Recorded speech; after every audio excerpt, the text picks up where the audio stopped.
Assalamualaikum warahmatullahi wabarakatuh. Perkenalkan, kami dari kelompok 1. Saya Tia Indah Nilasari dan teman saya Nurul Humaidah. Di sini kami akan sedikit menjelaskan mengenai dasar ilmu logika, yaitu pengertian, objek, dan kerangka dasar logika.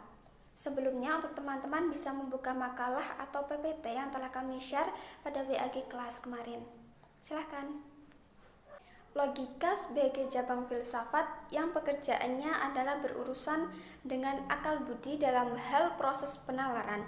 Dalam bahasa sehari-hari kita sering mendengar ungkapan seperti alasannya tidak logis, argumennya logis. Lalu apa sih yang dimaksud dengan logis?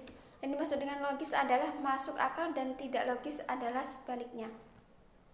Ilmu kita pelajari karena kita ingin mendapatkan manfaat atau mengambil manfaat pada ilmu tersebut. Lalu apa yang akan kita ambil dalam mempelajari ilmu logika ini atau logika ini? Lalu apakah itu logika? Baik, di sini saya akan sedikit menjelaskan tentang apa itu logika. Secara sederhana, logika dapat diartikan sebagai metode atau teknik yang digunakan untuk meneliti ketepatan berpikir manusia atau ketepatan penalaran manusia. Karena logika akan berurusan dengan cara berpikir. Logika merujuk pada cara hidup, cara berpikir, dan sikap hidup tertentu, yakni masuk akal atau tidak masuk akal. Secara etimologis, logika berasal dari bahasa Yunani yaitu logike, yang berarti hasil pertimbangan akal pikiran yang diutarakan lewat kata dan dinyatakan dalam sebuah bahasa. Terdapat beberapa pengertian logika menurut beberapa ahli yang masyhur atau terkenal. Berikut pengertian dari beberapa ahli. Yang pertama, menurut Aristoteles, apa itu logika? Logika adalah istilah yang menunjukkan bahwa sesuatu itu harus benar-benar matang dipikirkan. Lalu Aristoteles mengungkapkan bahwa logika itu merupakan ilmu untuk membuat penyimpulan yang tepat dalam sebuah pemikiran. Menurutnya, logika merupakan fondasi bagi semua jenis pengetahuan. Pasca Aristoteles ada sebuah kesadaran bahwa logika merupakan bukan sebuah ilmu yang mandul. Artinya logika tidak hanya akan berhenti pada saat itu saja. Misalnya pada zaman Aristoteles, logika tidak hanya akan berhenti. Logika akan terus berkembang seiring kebutuhan manusia. Dengan demikian, logika tidak hanya berhenti pada logika tradisional. Bisa dicontohkan sebagai tadi dikatakan logika akan berkembang seiring kebutuhan manusia. Pada zaman dahulu, manusia masih menggunakan seperti sepeda atau becak. Lalu seiring kebutuhan manusia mulai berpikir, manusia mulai menggunakan logikanya, manusia menciptakan sepeda motor, menciptakan mobil, pesawat, dan lain sebagainya untuk memenuhi kebutuhannya seiring perkembangan zaman pula. Artinya logika akan menciptakan sebuah disiplin ilmu baru, yaitu akan lahirnya cikal bakal logika modern. Logika adalah ilmu dalam lingkungan filsafat yang membahas prinsip-prinsip dan hukum-hukum penalaran dengan tepat.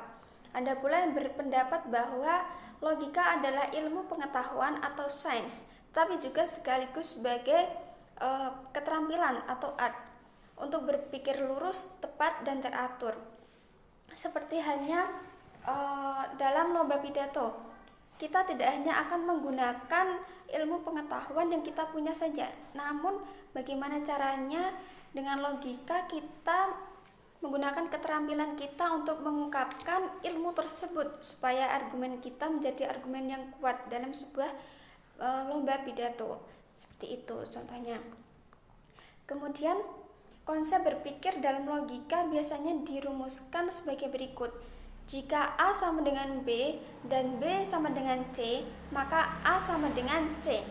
Hal ini memperlihatkan adanya proses berpikir, yaitu meliputi pengamatan, pengolahan, dan pemutusan, yang semuanya disebut dengan pemikiran. Yang dimaksud dengan pemikiran di sini ialah mencari sesuatu yang belum diketahui dengan melalui sesuatu yang telah diketahui.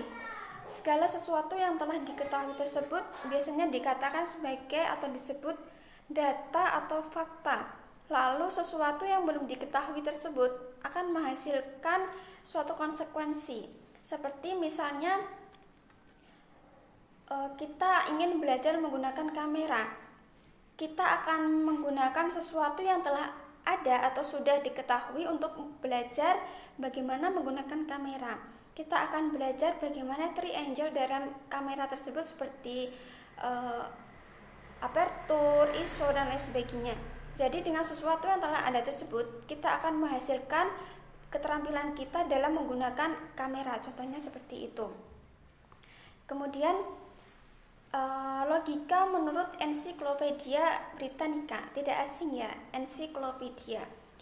Ensiklopedia berpendapat bahwa logika merupakan studi sistematik tentang struktur, proporsi, dan syarat-syarat umum mengenai penalaran yang sahih atau valid dengan menggunakan metode yang mengesampingkan isi atau bahan proporsi dan hanya membahas bentuk logisnya saja. Jadi menurut ensiklopedia, logika hanya akan membahas bentuk logisnya saja, tidak akan membahas isi atau bahan dalam suatu logika. Kemudian logika menurut William S. Sahakian.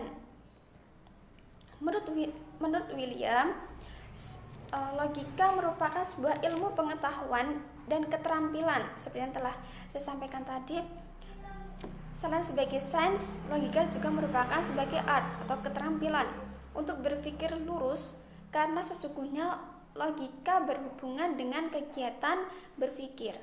Dari penalaran di atas dapat disimpulkan bahwa logika merupakan sebuah ilmu pengetahuan dan keterampilan untuk berpikir lurus. Dikatakan demikian karena sesungguhnya logika berhubungan dengan kegiatan berpikir, namun bukan berpikir yang asal-asalan, tetapi berpikir menurut hukum-hukum logika. Misalnya, untuk mengatakan cinta kepada seseorang, kita tidak usah menggunakan konsep-konsep logika. Kita langsung saja mengungkapkan, aku cinta kamu, atau lain sebagainya. Kenapa? Karena logika tidak akan bisa menjawab apa yang akan dikatakan oleh orang tersebut. Jadi di sini yang menjadi tugas logika adalah menentukan peraturan berpikir yang benar, sehingga dapat dikatakan bahwa logika adalah cara dan seni berpikir yang mengikuti konsep-konsep metode ilmiah. Kemudian menurut Immanuel Kant, logika merupakan the science of the law of understanding. Artinya, logika menurut Immanuel adalah logika dibagi menjadi dua. Yang pertama yaitu logika umum atau universal dan logika khusus atau partikular, yakni hukum cara berpikir yang benar terhadap suatu kelompok objek-objek khusus. Jadi kelompok kami menyimpulkan bahwa logika itu merupakan suatu metode atau teknik yang digunakan untuk meneliti ketepatan penalaran atau berpikir manusia. Jadi bagaimana manusia tepat atau benar dalam menggunakan penalarannya atau berpikirnya. Kemudian yaitu objek dalam logika. Yang pertama, objek material. Objek material dari logika adalah berpikir. Berpikir adalah kegiatan berpikir manusia dalam mengolah dan mengerjakan pengetahuan yang telah diperolehnya. Pengolahan ini dilakukan dengan mempertimbangkan, menguraikan, membandingkan, dan menghubungkan pengertian yang satu dengan pengertian yang lain. Kemudian yang kedua, dalam logika, berpikir dipandang dari sudut kelurusan dan ketepatannya. Jadi logika dapat ditarik lurus, yaitu logika merupakan berpikir yang lurus dan tepat. Oleh karena itu, berpikir lurus dan tepat merupakan objek formal pada logika. Kapan suatu pemikiran tersebut harus lurus dan tepat, yaitu apabila pemikiran itu sesuai dengan hukum-hukum serta aturan-aturan yang telah ditetapkan dalam suatu logika, suatu jalan pikiran yang sesuai dengan patokan-patokan seperti yang dikemukakan dalam hukum-hukum logika, yaitu yang disebut dengan logis. Terima kasih. Untuk kerangka dasar logika akan dijelaskan oleh teman saya Nurul Humaidah. Sekian. Baik, saya akan menjelaskan kelanjutan dari yang dijelaskan Mbak Tia, yaitu kerangka dasar logika. Kerangka dasar logika yaitu kerangka berpikir manusia yang terdapat 3 unsur. Yang pertama yaitu pengertian, yang kedua yaitu keputusan, kemudian yang terakhir yaitu penyimpulan dari pengertian dan keputusan tersebut. Dari ketiga unsur kerangka dasar logika itu dijelaskan bahwa pengertian yaitu menangkap sesuatu tanpa mengakui atau mengingkarinya. Yang kedua yaitu keputusan. Keputusan itu menghubungkan pengertian yang satu dengan pengertian yang lainnya. Jadi keputusan itu ketika ada pengertian-pengertian itu dijadikan satu antara pengertian yang satu dengan pengertian yang lain. Nah, kemudian yang terakhir yaitu penyimpulan. Penyimpulannya itu menghubungkan keputusan-keputusan sehingga dari satu keputusan lebih akhirnya sampai pada suatu kesimpulan. Jadi kesimpulan dari pengertian, objek, dan kerangka dasar logika yaitu logika dapat diartikan sebagai sebuah pertimbangan akal atau pikiran yang diutarakan lewat kata dan dinyatakan dalam bahasa. Logika adalah ilmu dalam lingkungan filsafat yang membahas prinsip-prinsip dan hukum-hukum penalaran. Objek material dari logika adalah berpikir. Berpikir lurus dan tepat merupakan objek formal logika. Logika digunakan untuk membantu setiap orang yang mempelajari. Untuk berpikir secara rasional, kritis harus tetap tertib, metodis, dan koheren. Sekian, terima kasih dari kami. Kurang lebihnya mohon maaf. Wassalamualaikum warahmatullahi wabarakatuh.